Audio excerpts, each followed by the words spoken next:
Welcome to student success classes.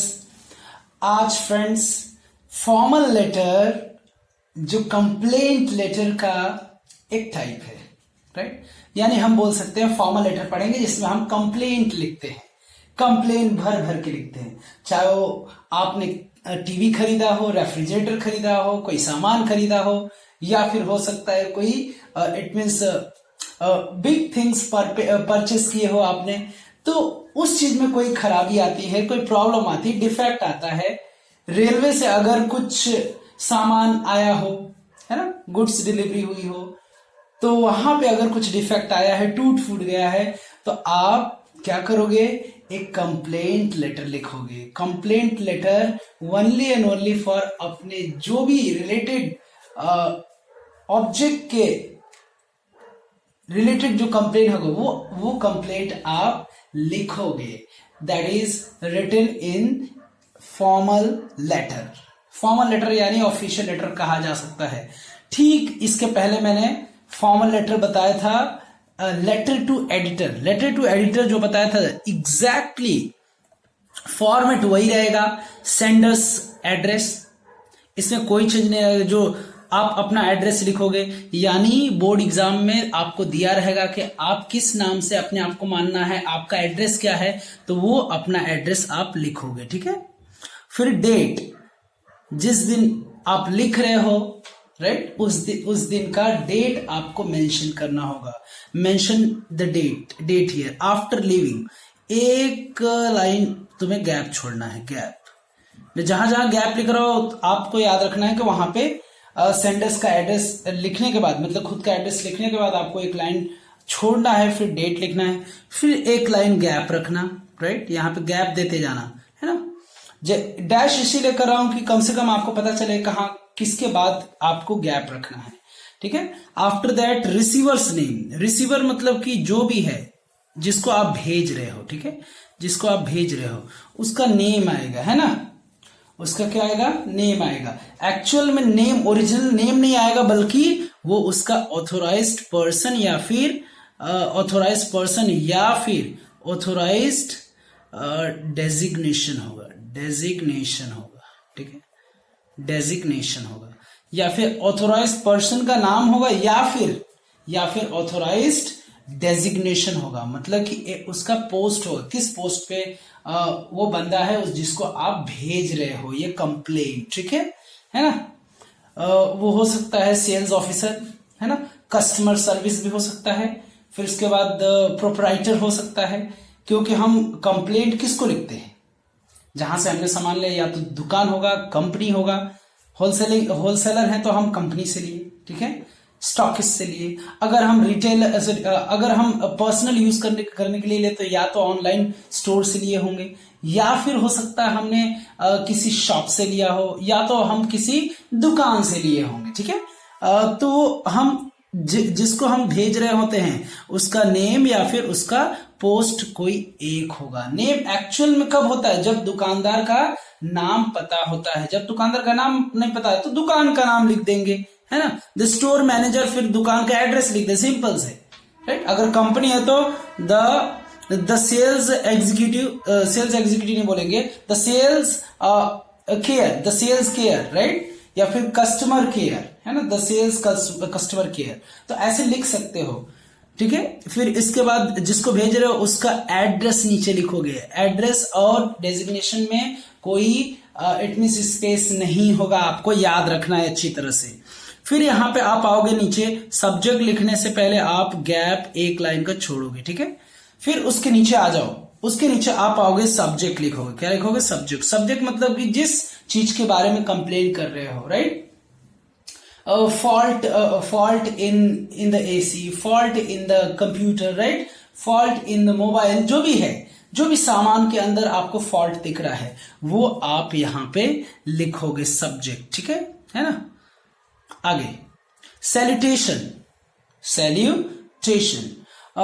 यहां पे एक चीज और कर सकते हैं, ऑर्डर भी सेम इसी के फॉर्मेट में आ सकता है। बस करना क्या होगा, कि this is to bring to your notice वाला फॉर्मेट आपको यूज करना पड़ेगा, लेकिन अभी हम उसको बाद में देखेंगे।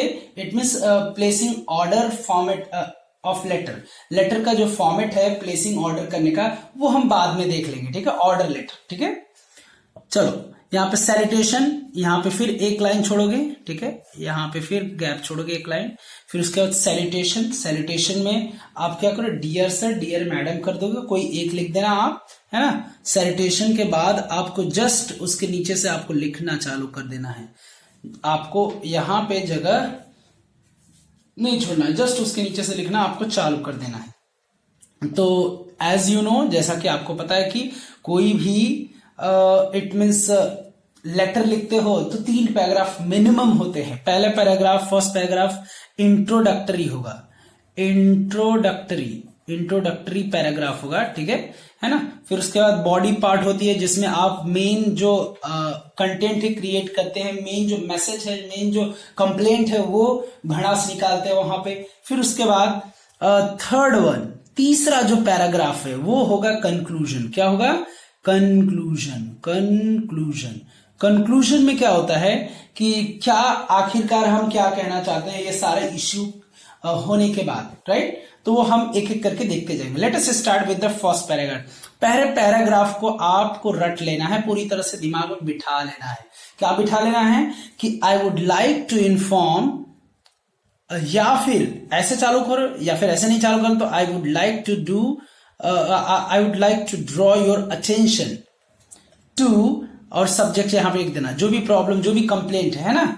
मान लो कि आपने कुछ खरीदा हो तो आप ऐसे नहीं, ऐसे लिखोगे, complaint for any purchased goods. अगर कोई चीज खरीदे तो ये बेस्ट तरीका होगा उसे कंप्लेन करने का। आई बॉट, यहां से चालू करना, ये सब मत चालू करना। तो अगर कुछ खरीदे हो तो आई बॉट अ ब्रांड, मैंने एक ब्रांड, एक फला ब्रांड का मैंने सामान खरीदा था, प्रोडक्ट का नाम लिख देना, घड़ी खरीदा था, फिर उसका एसी खरीदा था, टेलीविजन खरीदा था, जो भी चीज आप लिख सकते हो, जो भी आपका प्रोडक्ट है यहाँ पे नाम लिख देना, राइट। वर्थ रुपीज, कितने का था वो भी लिख देना, वर्थ रुपीज 17,000 18,000, आप जितना चाहे उतना अपने हिसाब से लिख सकते हैं, यहाँ पे कोई रोक टोक नहीं है। फ्रॉम योर शॉप, आपके दुकान से, या फिर फ्रॉम योर स्टोर, आपके स्टोर से, ठीक है। अगर कोई होलसेलर है तो यहाँ पे फ्रॉम योर कंपनी लिख सकता है ना। तो ऐसे होगा।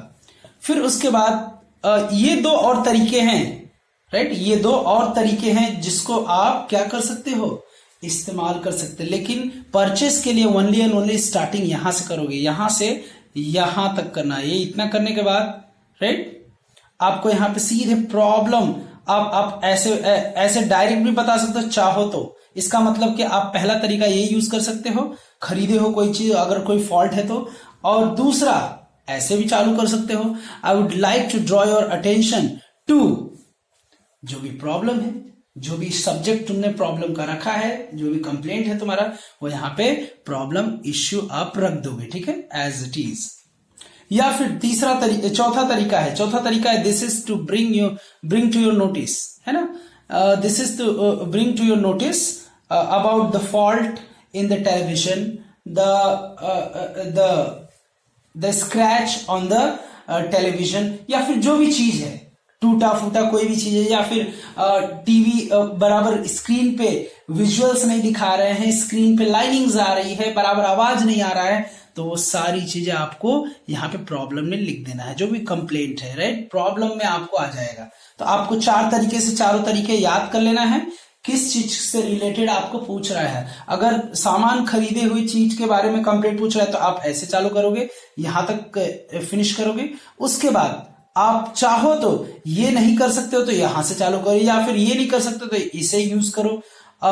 इसका इस्तेमाल बहुत संभल के करना, राइट। इसका इस्तेमाल एक्चुअली कब करते हैं, जब कोई चीज हम मान लो कि हम बुक प्लेसिंग करते हैं, कोई सामान हम मंगा रहे हैं ऑर्डर, तो ये वहां पे ये फ्रेज का इस्तेमाल बहुत अच्छी तरीके से किया जाता है। जैसे कि लाइब्रेरियन है, लाइब्रेरियन को बुक मंगाना है, राइट, पब्लिशर से, है ना। तो क्या करें, this is to bring to your notice that we require this book in this number, is this in this quantity, ऐसे हम लिख देंगे। मतलब कि ये कोई क्वांटिटी या फिर हो सकता है कोई चीज प्लेसिंग ऑर्डर के बारे में हो, तो ये बेस्ट फ्रेज उसके लिए रहेगा, राइट। जब ऑर्डर प्लेस करते हैं तो ये एकदम एग्जैक्ट उसके लिए फिट बैठेगा जब हम कोई चीज मंगा रहे होते हैं, प्लेसिंग ऑर्डर कर रहे हैं, ठीक है। तो आगे बढ़ते हैं। तो आपको ये अच्छी तरह से रट लेना है इंट्रोडक्टरी पार्ट। फिर उसके बाद सेकंड पैराग्राफ में आ जाओ, बॉडी पार्ट, यानी यहां पे पूरा आप जितना भी कंप्लेन आपको रिलेटेड है, रिलेटेड जो ऑब्जेक्ट है उससे रिलेटेड सारा कंप्लेंट यहां पे लिख सकते हो, ठीक है। फिर इसके बाद आते हैं थर्ड पैराग्राफ। थर्ड पैराग्राफ है कंक्लूजन पैराग्राफ है,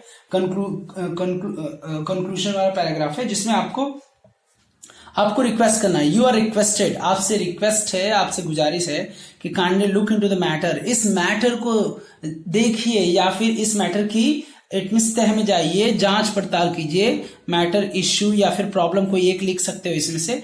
kindly look into the matter, you are requested kindly look into the matter and do the needful, जो जरूरी हो सके वो कीजिए, ठीक है। जिससे कि ये जो फॉल्ट है वो इट मींस रिमूव किया जा सके।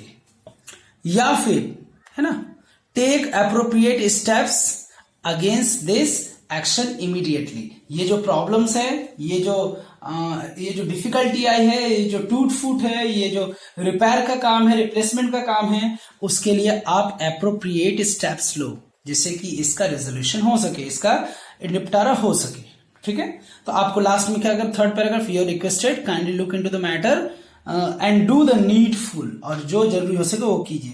और आपने अगर कोई सामान खरीदा है तो डेफिनेटली यहां पे लिखना मत भूलना कि you can contact, please contact on, अपना नंबर दे दीजिएगा, ठीक है। अगर आपने कोई चीज सामान खरीदा है तो उसके बारे में आप अगर कंप्लेन लिख रहे हो तो आपका सामान या तो रिपेयर होगा या फिर रिपेयर नहीं होगा तो क्या होगा, या तो फिर उसे रिप्लेस कर दिया जाएगा। दोनों में से कोई एक काम तो होगा ना। वो कस्टमर का अगर अगर जो दुकान का रिप्रेजेंटेटिव आएगा, कोई इंजीनियर आएगा, कोई इट मींस अगर वर्कर आएगा तो वो डेफिनेटली आपका कांटेक्ट जरूर लेगा। तो कांटेक्ट में यहां पे लिख सकते हैं, कांटेक्ट में आप लिख सकते हैं कांटेक्ट में एट दिस नंबर, है ना, 91273456 ये मेरा नंबर नहीं है, आप लोग थोड़ा ध्यान दीजिए, किसी गलत आदमी को मत लगा देना। तो डोंट गो फॉर इट, मैंने ऐसे ही ब्लाइंडली नंबर लिख दिया, ठीक है। तो आपको ऐसे ही करना है। फिर लास्ट में क्या करना है, एक लाइन छोड़ के यहाँ पे आपको क्या करना, थैंकिंग यू, मतलब कि आपका आभार, एंड योर्स फेथफुली सिंसियरली या फिर ट्रूली में से कोई एक आप लिख देना। और जो क्वेश्चन दिया है बोर्ड में, राइट, आपको आप उस नाम से अज्यूम करना है, उसी नाम को यहाँ पे लिख देना है। XYZ नहीं लिखना है, यहाँ पे जो नाम बोर्ड में दिया है कि इस नाम से आप सेंडर हो, आप इस रिसीवर को भेज रहे हो, जो सेंडर का नाम उसमें दिया है एग्जाम में, वही नाम आप यहाँ पे लिख दो। That is all. I think you must have understood it. नहीं समझ में आया या फिर समझ में आया, जो भी आपको लगा हो, please do comment in the comment box and do like the video and subscribe the channel and do share it to the needy। जिसको जरूरत है डेफिनेटली शेयर करो। हो सकता है वो आपके फ्रेंड हो, दोस्त हो, या फिर हो सकता है कोई कॉम्पिटिटिव एग्जाम का प्रिपरेशन करो, ये सब के लिए जरूरी है, right. That is all. Thank you, see you until the next video.